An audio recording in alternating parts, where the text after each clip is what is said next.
your career as a singer has been established long time before you were even aware? Because I know Fela used to put you on the stage as early as when you were like 7 or 8. I was 8 when I started singing in the band, Yeah. but I was aware because it was my decision, actually. Fela is more of a nature rather than nurture kind of dad. I think for the 14 years we lived together before he passed, my dad never went to my school before, never checked my homework, my results. Our curfew was 6 a.m. Before you can get in trouble is if you don't come back to Kalakuta before 6 a.m. As a son of a legend, how do you cope with that? I've had to be perfect and I've had to put in all the work. In fact, 2 times the work because the country I'm from, the powers that be don't even like my dad. And by the way, I noticed that all your shows are abroad. What's going on? If our music industry here was set up in the way that there was room for me, I was even talking to Ayo Animasha on the other day. This is Nigeria's biggest award show, right? Correct. And Fela is Nigeria's biggest artist, right? Correct. And everybody love him, right? Where's the Afrobeat category in Hedis? Being Fela's son, when you are in that room, nobody wants to help you build anything. Nobody wants to be patient with you. Nobody wants to help you build. Yes. So when people say my family anyway, when they say that we are elites, I laugh. Show me how many elite house have they burnt? Do you believe the current government is doing something? Not at all. Not at all. As long as the people believe in the solutions of their oppressors, they can never be free. I heard that you started a political party. Yeah, movement of the people. Since I wrote to INEC, said they closed the registration portal, and it's because of, I repeat it with my full chest, play this to the INEC chairman, Yakubu. It is because of me you are afraid.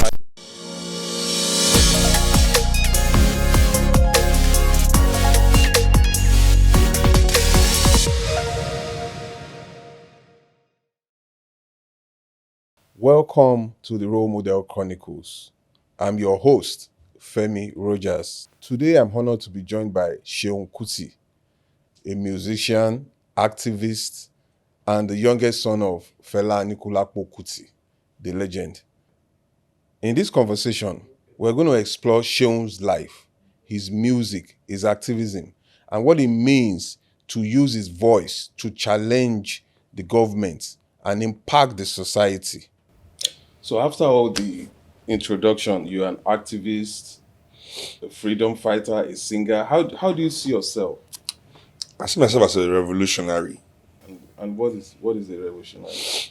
I think I'm committed to changing the status quo of the socio-economic system I'm under.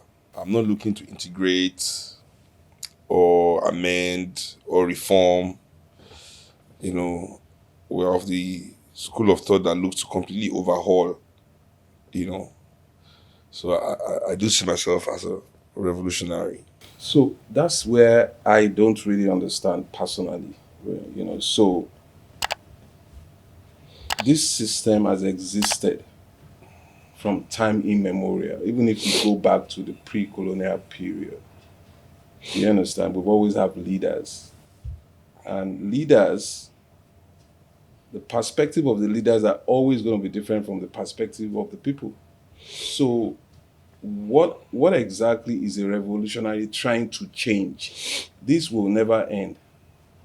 Well, you are right that we used to have leaders, but the transformation in this new epoch of capitalism, which, as you are right, 400 years, it's but a blink in the history of humanity.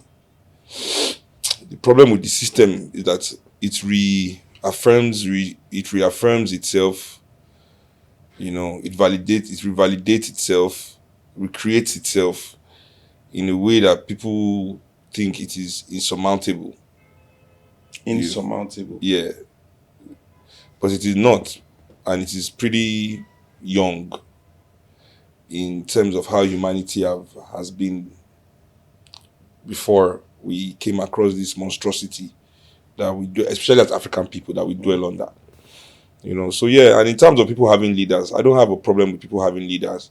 What we have now are rulers, people that rule the world, that impose their will. Leadership is a reflection of the will of the society, of the people. Nobody in the world today can claim that what we see as leadership anywhere in the world today reflects the will of the people. Leadership, the so-called leadership, which is just a ruling class, they are devoid of any leadership characteristics. So this ruling class they are not connected to the people in the reality of the people's existence. And this is the game that they play. And it's not an African thing. People think it's an African thing that what we face is Africa. Oh, these African rulers, these African politics. No. They are but in the employ of even larger, more sinister global force. So I admire your zeal, and but one thing I've noted is you come from a prominent family. As far back as your grandparents, they've been an elite, I would say. So they've also been activists. Your grandmother was one of the greatest activists we had in Yoruba land. Always fighting against all this kind of misrule. So, but I'm curious in what really drives you. Is it because this has been handed over to you, and this you do not have any choice but to follow in the footsteps of your ancestors? No, I have plenty choice. One thing that my family gives you is a lot of choices. You grow up with the world in front of you, and you are free to walk any path you want to walk. I believe in what I do because as an African, what else is there to want to do? You could be part of the government. And You between could what? partake. You could partake in the government. You had an uncle that was a minister. Yeah, but partaking in the government. He added value to the government. Yeah, but where is the legacy of all the things he did today? Still there. He used to be one of the best.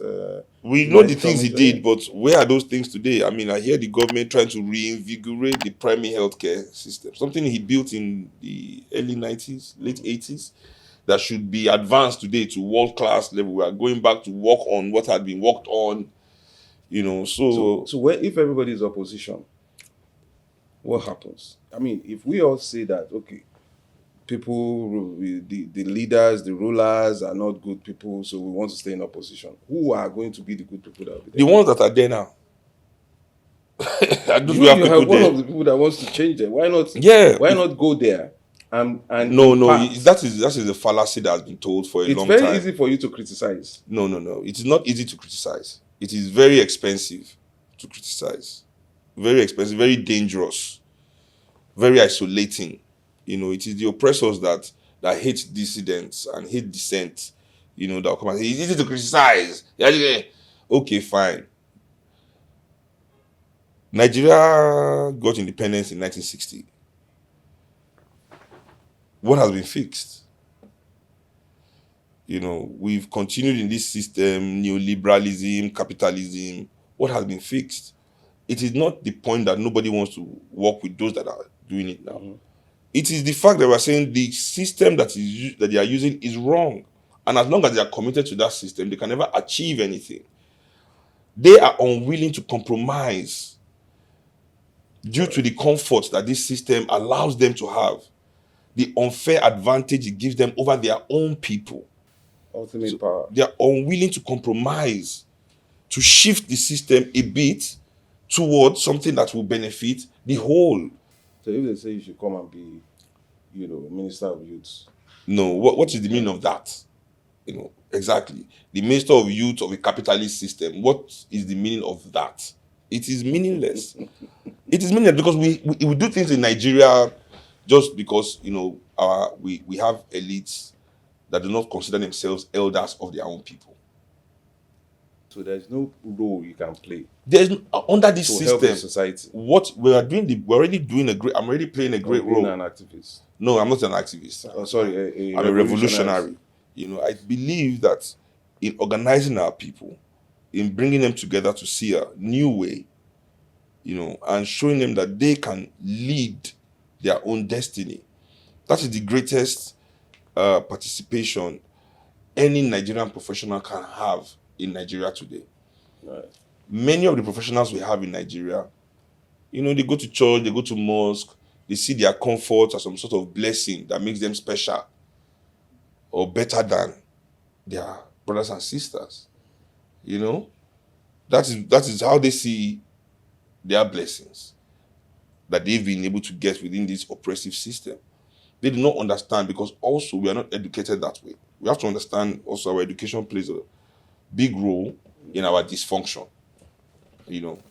So we're not educated to understand that as professionals in Nigeria, the only reason the ancestors have given us these comforts within oppression is not to laud it, or this I better pass my neighbor mentality. You know, you see Adeboye in church preaching to his delegation saying, let my colleagues come and beg from me, something like that. You know, let me, you know, things, you know, when you place value in that kind of mindset, then you are not one to understand that it is your duty to actually build bridges to the multitudes of your brothers and sisters that have been locked out of the realities of the world. During COVID, I remember when people were saying, oh, there's palliative, everybody should pay the money directly into everybody's account. And because the government didn't want to pay money anyway to anybody, I mean, we can see that even the free food they give them to share. Billionaires were... Was it the government that was giving free food? It wasn't the government, it was the... They gave the government free food to share. Okay, yeah. During COVID, yeah, that's true. Instead of them to share it, these are billionaires. They were hiding it. Stealing them. They were hoarding it for election. Indomie. Imagine somebody with private jet that is hoarding Indomie. You see, you understand the pauperity in mindset. You know, so anyway, the government had to come out to say, oh, we can't give everybody money because only 48 million Nigerians have bank accounts. Okay, so what is the noise you're all making? It means 152 million or something of Nigerians are completely locked out of the world. They're not even engaging in the system. They don't even know all this noise you're making online. Is in a hollow chamber. We're just echoing each other. We, the professionals of Nigeria that can buy data. It's not because you can buy data, you're online making noise.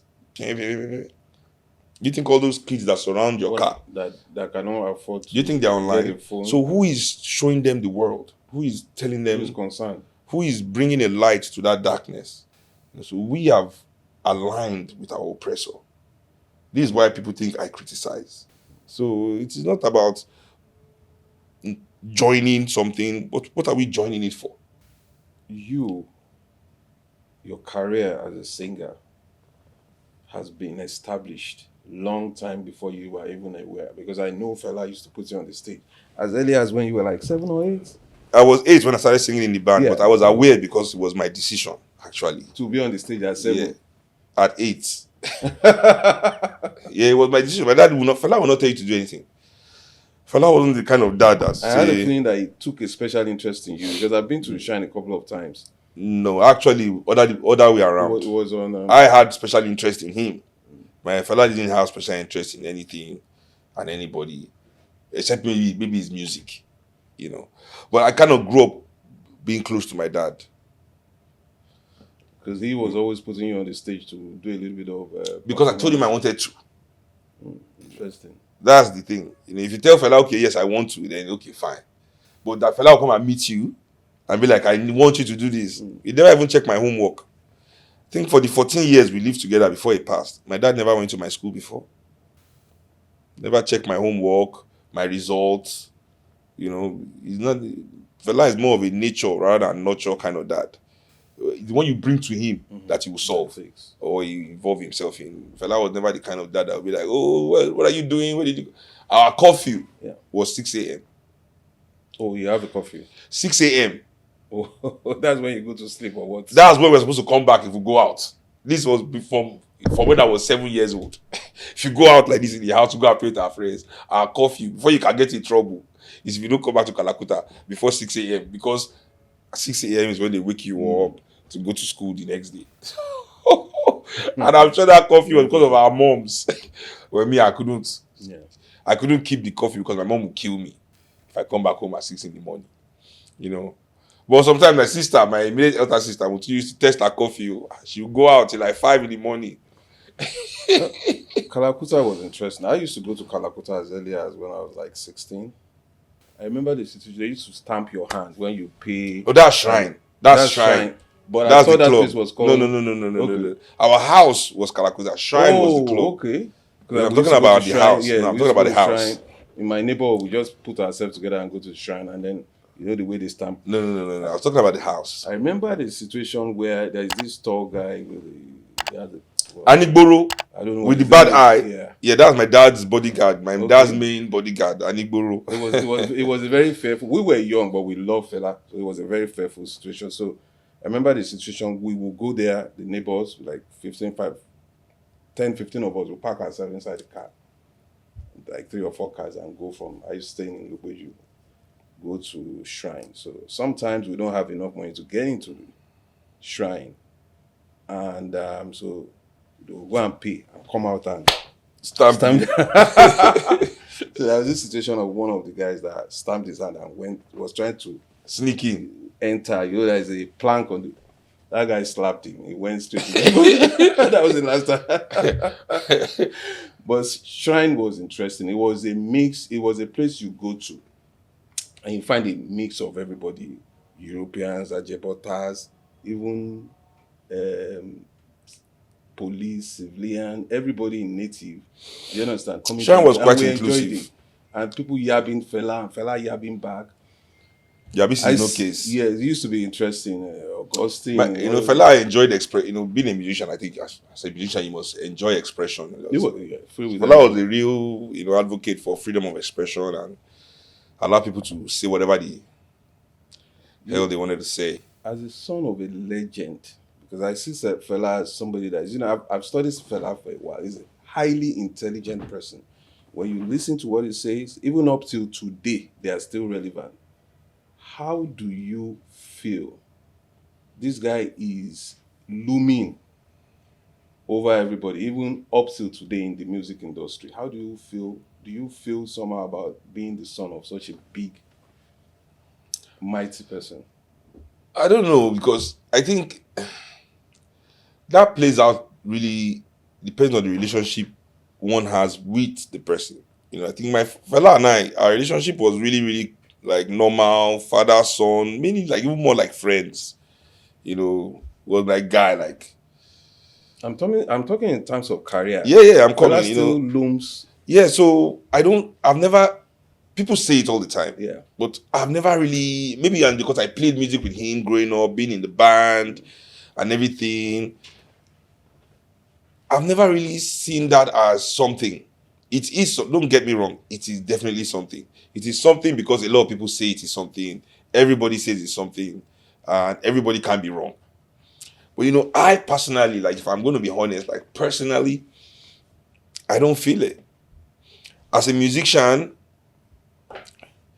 I've had to, okay, yes, your father's name will open doors for you. Quite all right.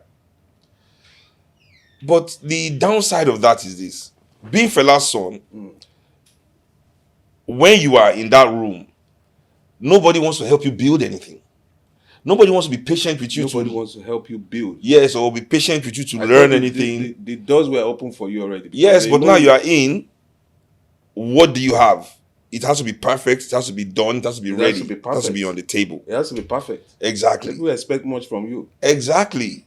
So that's a double-edged sword. You know what I mean? So it's either it is difficult for the door to open, and then when the door is open, people allow you. Or the door opens easily, but when you get in, you have to be perfect. How do you cope with that? Yeah.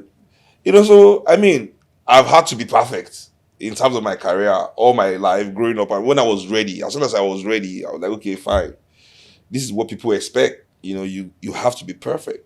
And I've had to put in all the work. In fact, 2 times the work, because the country I'm from, the powers that be don't even like my dad. So it's not as if being Fela's son is giving me endorsement left, right, and center and opening every show for me. And no, that's not the case. So when people are saying he's just his father's son, I'm like, yes, I have the son name. So what are you saying? I don't get it. You've been this year I've done 76. Famous. I've done 76 shows this year. Wasn't my father jumping on stage and playing the sax? If I wasn't selling out every night I'm playing, do you think I'll be booked for the next year to come and perform? And by the way, I noticed that all your shows are abroad. What's going on? I just told you, I said I'm Fela's son. Does it mean I'm getting show left, right, and center in Lagos and I'm on a billboard? I'm looking at where is my billboard? They love his dad so much. So what is it about you? I know you do a lot of shows abroad. Is it that where the people appreciate your music the more? I don't know. It's just where there's business. I go where the business is. I go where my offers are. And me, trust me, I hate traveling. I'm not a travel buddy. I think I got that from my dad. Growing up with my dad, like Fela is always at home. The sun rises in the east, sets in the west. The earth revolves around the sun. The moon revolves around the earth. Fela is at home. I mean, those are the constants of life. So I think maybe I got that from my dad. Not wanting to go out or move a lot. Except there's a show. Yeah, so I have to go. So I'm not one that enjoys travels or anything. But if our music industry here was set up in the way that there was room for me, definitely I would love to be here and not be traveling. I was even talking to Ayo Animashaun the other day. I mean, Hedis is Nigeria's biggest award show, right? Correct. And Fela is Nigeria's biggest artist, right? Correct. And everybody love him, right? Where's the Afrobeat category in Hedis? I hope you realize that. What is realized? How many Hedis? 10 Hedis, 20 Hedis now? Where's the Afrobeat category? The other time you mentioned something about school, and I was going to ask you, what was school like for you? Wow. And by the way, Education was fun for me. I enjoyed. The only thing I didn't like about school was going in the morning. Why? Why do we have to wake up in the morning and do anything? I know, even till now. Yeah. Like I had to wake up early today to go. That's the only thing about my life I'm happy about.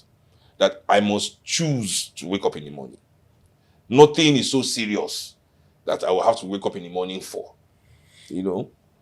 That part of my life I am happy for. I think that's why I didn't even become an economist. Because as I was growing up, all my brain was economics. I want to do economics. I was thinking about my life. I got to SS1. And then, some of the greatest answers in your life are right in front of you. You are seeing it every day, but you just don't pay attention. But I just realized this as well, like, wait first. Economics means work in the office. Work in the office means I have to wake up in the morning. I said, so after I finish all this, I say I have to wake up in the morning. Never. Career change. So were you a brilliant student? Yeah, I was an A student. And by the way, and my dad didn't care. That was even the worst part. Apart from Fela, every other uncle you have were medical doctors. I know there is one that is. Both my uncles. I only had two uncles. When my dad passed, I lived with Uncle Beko till I went to university. He became my guardian. So I stayed with him from 1998. I've heard you spoke about him a couple of times. And you're very emotional about him. Very close to him. Very, very. So he took over and brought you up at that time. Even before my dad passed, Uncle Beko was more like his right hand man. Also, they had a company together. Uncle Beko handled the finance and admin side of my dad's business. They were very close. Yeah. And my high school was like 3 minutes from Uncle Beko's house. So I used to do a lot of errands back and forth and. Yeah, I had a story that Fela was supposed to read medicine abroad, right? And it was Beko that said, yeah, because medicine you want to you will not pass. Go and sing. Was that true? You will not pass. Yes, facts. Fela wasn't the book type. Fela's he was quite intelligent too. But this is what we operate under. Is not is scienticism. Scienticism is the politicization of science as the only path to knowledge. So it's only you cannot know anything except you learn this Oyibo way and go through this secondary, primary, university, which is a lie. Bill Gates didn't finish school. How many of them ruling the world today were terrible students? Yes, or didn't finish school in any way, what shape or form. You understand? Femi was just said he didn't. No, let's not talk about these ones here.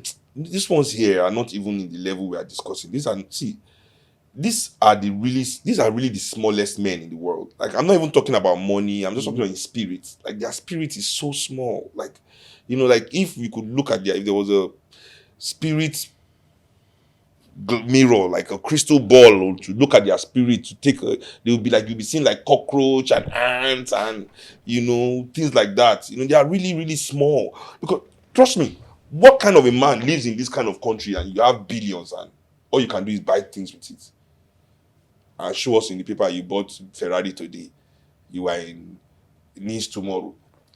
Nigeria has underdevelopment,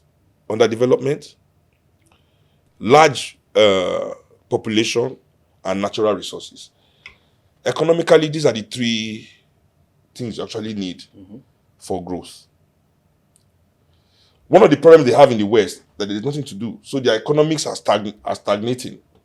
China's economy, after growing for 25 years that they were developing, now the economy is stagnating. Why? They've done everything. Here we are sitting down. We have not started. We've not done anything. Men that are in the position to do everything, and when we now ask them, why are you not doing it? This men will not tell you, why are you not doing it? Yeah, it's part of the oppression. I'm like, are you mad? Okay, give me all the license and the things government have given you. Let's see. Move to the side. No, we don't want to move to the side. But why can't you do it with nothing? You that you have nothing, you're in control of nothing. And they are not giving you anything. Did you like, I tried to read this book, brought a book. So my friend sent me a few chapters. I'm like, my friend said, oh, buy the book. I said, no, send me the first 2 chapters. If it's okay, I'll read it. I read it. I'm like, come on, man. So anyway, let's not go into that. We were talking about spiritualism, and I wanted to ask you, are you a religious person? No, I'm not a religious person, but I'm a spiritual person. And what's the difference? Spirituality is religion for lazy people. Please explain. We are just as religious as the religious people, but we don't want to go to church every Sunday. Okay. We don't want to pray 5 times a day. I get your point. We don't want to follow any rules and regulation or sin or no sin. So you don't have anything that uplifts you spiritually, African religion. Why does any African need something, how do I put it, supernatural to move them? It's that we are removed from our humanity. I am moved by just being an African. The situation in my country, driving in traffic, seeing kids with tattered clothes, walking around the street, running between cars. Their parents are sitting down watching them. Why you not move? Why do you need some sky daddy words?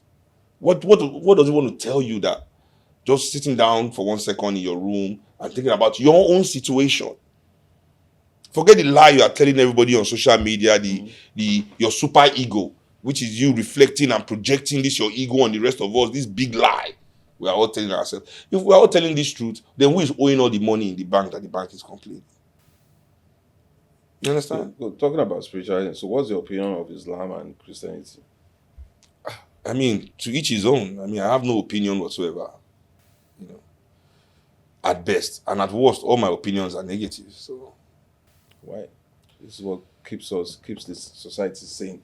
Are you trying to say that societies without Christianity and Islam are insane? It impacts it a lot, So are you saying as Christians, you are taught to don't say Christian. I know too much about Christianity. My family started that gangster shit in this country. So don't tell me about Christianity. My grandfather is even my great-grandfather. Don't forget JJ. You're talking of Ayo. JJ and Seun Kuti started this gangster shit. Was a clergyman. Yeah, he cannot. Before people could even read. And that's why, he was able to bring up his kids. All your uncles are, very admirable people. But none of them are Christians. He only took our family. Our family were Christians for just 2 generations before everybody ran out of the church. Because we are too good. We are too good. I mean, imagine if we had kept our church business going. Imagine my dad just continuing a church. I'll have come to this meeting in a helicopter. He would have been a great pastor. I'll have come here in a helicopter. You think I'll have come driving? I'll land with helicopter. What's wrong with you? Sometimes the decisions that they've made in my family, I question it. I question it a lot. Like my dad's decisions, I'm like, why am I working? Why am I working? That's all I think about sometimes. Like when I'm going to perform sometimes, like, why am I working? My friends know, actually, why am I working? If my father did not waste all my inheritance doing good up and down the place, why am I working? Choosing the right career instead of just extracting wealth. But then I wouldn't be this person, And I imagine myself sometimes as that kid, and I don't want to be that guy because I know them, and they are really small, cockroaches. Fela appears to be somebody that is fearless. What about you? What do you fear? What are the things that? No, I don't think my father is fearless. So. He's just courageous. Courage spoke out is his mind acting without thinking in twice spite about in it. spite of the fear. Yes. You can be In spite of the afraid fear. and still act. So, what are your own fear? My daughter is a great week. Is something I fear about a lot. Her future, how she'll be. Being around for her. That is a fear, for sure. Responsibility. You feel the responsibility to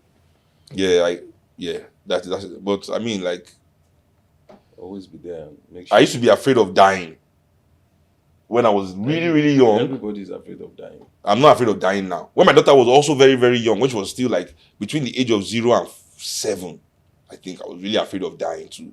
Because then I was like, my daughter will forget me, one. She won't even remember me as she grows. And then 2, I mean, what kind of life will she have among all these bastard Nigerian men? Like, nah. Does that help you to change? I used to or be take scared. less risk in terms of your revolutionary. No. I don't think my death is going to be like. I don't think my death is going to be like that. I think my death is going to be like some negligent Nigerian. Doing some dumbass thing like and then boom, I'm dead. But now that my daughter is like 11, she'll be 12 this December. I've secured some things for her. Like now, I'm really secured some things for her. I know she'll be fine. I don't mind dying again. You can't secure. You have to be there for her. I mean, that's all I miss about my dad. Really, like that he's not around that I can like go to him with my issues and just talk to him about shit. It's not easy to be an orphan. So I miss my mom too in terms of carrying my matter on her head. And by the way, some people will say that you have not been criticizing the current government. It's their own mouth paining them. What does that mean? That's not the point. The point is their own mouth. If they believe that, so because it's as I said, I don't allow people to build house on empty words. So if that is true, why aren't you doing it? Okay, let me ask a question. Let me ask it another way. Do you believe the current government is doing something? Not at all. Not at all. And people that say those things, as I said, are just people that say empty. Nigerians, we like to say empty things. And people will support your emptiness. It is one of the great victories of our elites. That they've dumbed down society so much. And you know why? Because they've removed elders. Everybody supposed to play the role of an elder has been infantilized and given the role of a child. Everybody's being a child. If you go through my lives, go through my interviews, I critique this government harshly. Harshly. Some of the economic policies, you don't say anything. But the economic policy, this is the thing. I've been saying to but Nigerians want to be capitalists. What's wrong with being capitalist? I don't know, but what I know is that they've been capitalists in 1960 and it has not even given them clean water.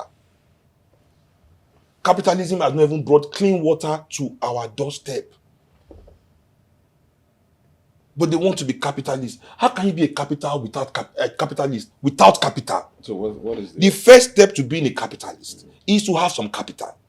How these people have convinced the poorest people in the world with no capital to be defending capital is one of the greatest achievements of these elites. I'm telling you, I look around at poor people, left, right, and center, you just beg me for money, finish now.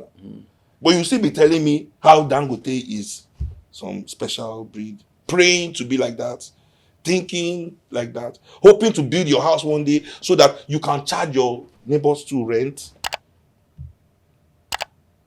As long as the people believe in the solutions of their oppressors, they can never be free.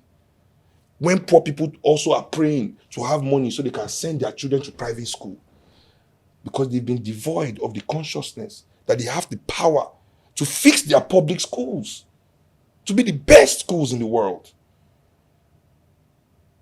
And how do you do that? To stop listening to empty words. In one of your interviews, I remember you mentioned something about there are some things you won't do in New York. But if you were in Lagos, you said something about a cop, a policeman. Which policeman will stop you and tell you to kneel, to sit on the floor? Isn't that privilege right there? No, that is me being in Africa. There's a Will policemen on the poli- street every day.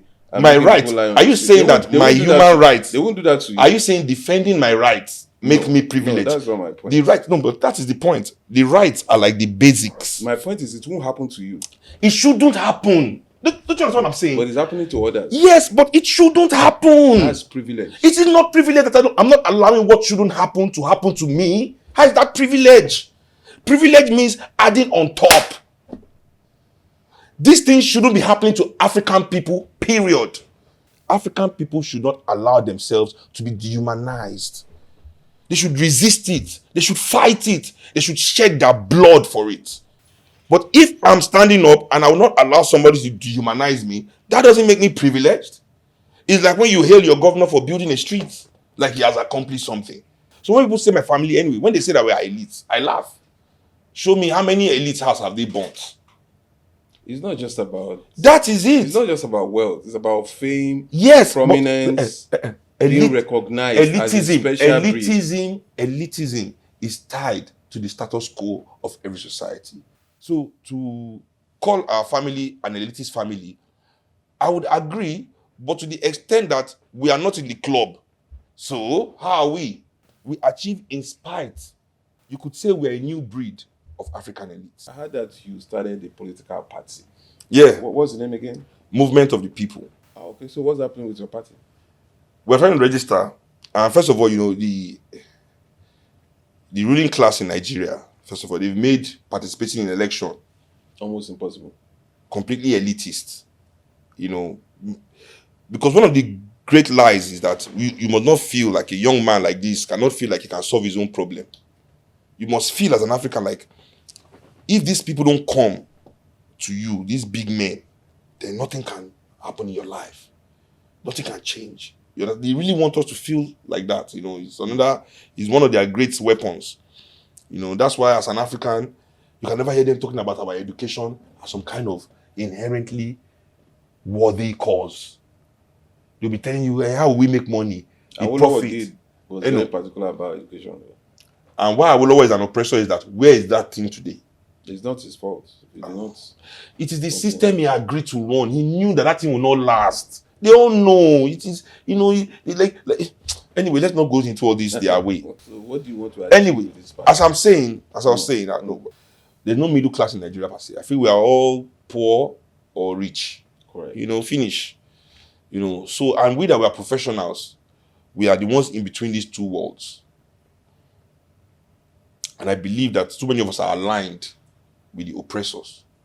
None of us are working with the people, to bring them up. So that's why we started working on MOP. And then we realized that you cannot create a party to solve your community problem, like anywhere in the world where democracy is. Because that's democracy, that, I have issue in my community, we want to come together to solve it. And if there's no platform for that group to be officially recognized as a representation of that community, how can we say we have democracy? What they've done in Nigeria is that you must not want to solve only your community's problem. To have a political party in Nigeria, you must want to solve the entire problem of Nigeria, meaning you must go all over this country, the nooks and crannies, to build a coalition. Not necessarily, but it is supposed to be. Yes, 26 states. That's the whole nation. 36. Out of 36, 20, You have at least all the 6 geopolitical locations you must be represented there. Oh. So you must find people that share your common idea and vision. It was difficult. Anyway, we've done it. And when we did it, because they don't believe that you can do it. And then the criteria of having headquarters in Abuja. Do you know what it means for poor people to be having to go to Abuja to do meeting? Headquarters must be in Abuja. Okay, we fulfill all their requirements. Since I wrote to INEC, said they closed the registration portal. And for me, that's some kind of victory. First victory. So I don't understand. Are you saying you wrote to INEC and yes, after that? After that, they've closed it. Till today, they've not opened the portal. And it's because of, I repeat it with my full chest, play this to the INEC chairman, Yakubu. It is because of me you are afraid. I heard there's a list of other parties. Yes, we've heard. We've heard them. It is because of me. So, Seun, it was such an insightful conversation having you here, and I really appreciate your coming. Thank you, my pleasure. And I hope that a lot of the young people are going to learn from you, especially the celebrities, and they will follow your footsteps. Hopefully. Thank you very much. Appreciate it.